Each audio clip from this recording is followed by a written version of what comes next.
Robert Spencer here for Jihad Watch with the question, what is jihad?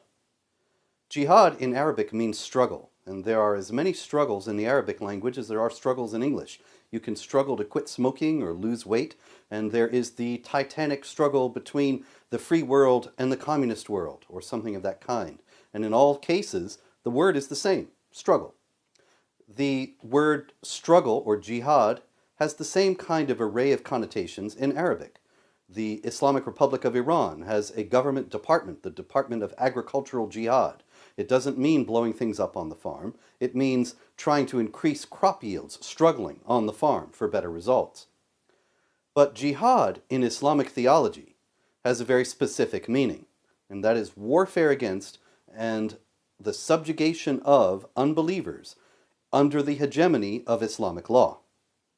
Now, many people will object and say, no, no, no, that's the lesser jihad. The greater jihad is the spiritual struggle within one's soul to bring one's life into conformity with the will of Allah. And there is some truth in that.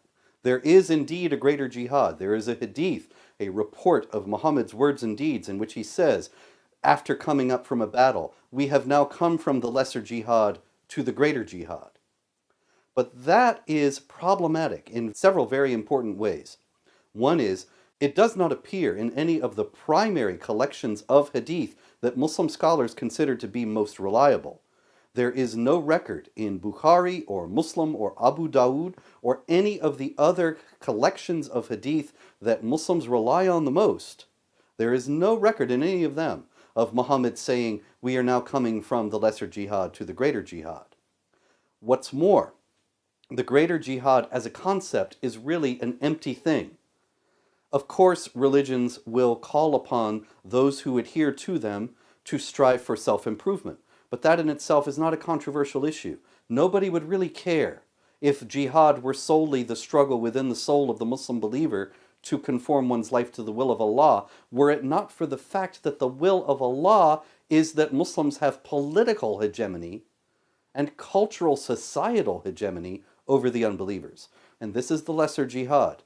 The lesser jihad in Islamic theology is the reason why anybody cares who is not a Muslim about the concept of jihad at all and why it bothers anyone.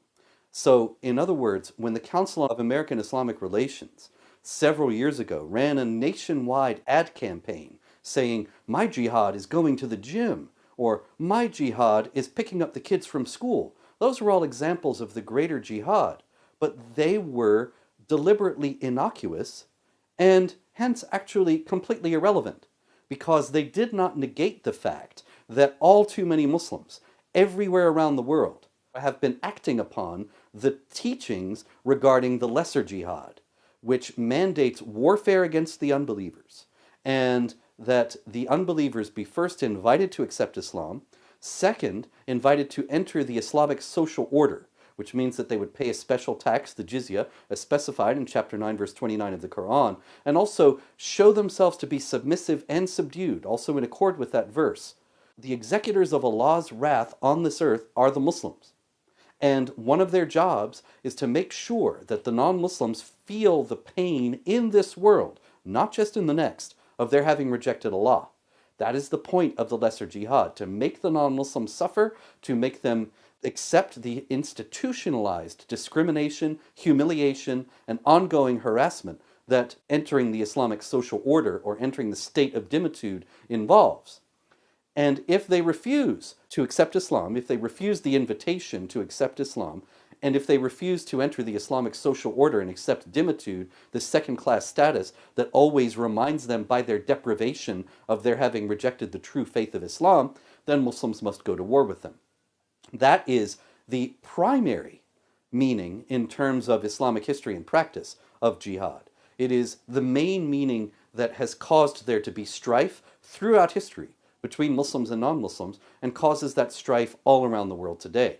It is the motivating ideology behind terrorism when committed by Muslims who are screaming Allahu Akbar. They think they are serving their God and pleasing their God by murdering infidels who have refused the invitation to accept Islam that was issued to the United States by Osama bin Laden. And therefore, they are earning for themselves his favor And they would hope that if they are killed in the process, then they will lay hold of the promise that Allah makes in chapter 9, verse 111 of Quran, that paradise is guaranteed to those who kill and are killed for Allah. That is what jihad is all about. Conversion, subjugation, or death for the infidels. And that is why infidels need to be aware of this and need to be taking concrete steps against it, rather than denying it or trying to explain it away or blame it all on the supposed atrocities of the West. Even if the West were pure and pristine and had never done anything wrong, the jihad imperative would still remain within Islamic texts and teachings, and it's not going to go away. I'm Robert Spencer. Thank you.